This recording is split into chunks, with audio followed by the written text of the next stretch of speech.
So I'm an older guy playing in a local band, and when I needed a new amp, I wanted two things. One, lightweight, two, powerful.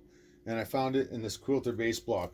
This thing weighs 3 pounds, 9 ounces, measures 8.5 inches this way, 7.5 this way, and roughly 3.5 this way. This thing's pretty awesome. I can fit it right in my gig bag. Mine came with this 10-foot power cable that has a retractable end. Make sure you put tape on your cable so your buddies don't steal it.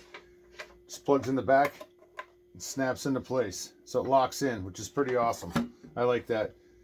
This thing isn't super fancy, but it's got your gain control, your depth, your contour, and your master controlled in wattages.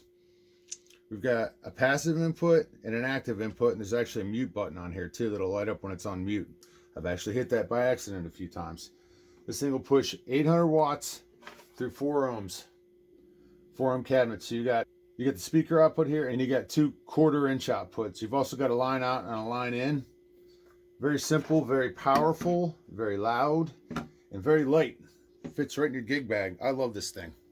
It also has an internal fan. I don't think you can hear it, but there's an internal fan working right now.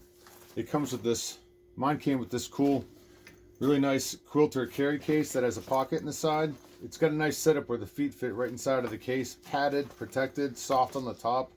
Another thing, just easy to throw in the gig bag. Pretty awesome product for the price.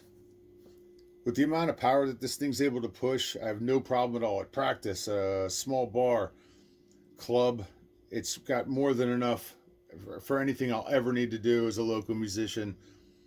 It's just an awesome amp.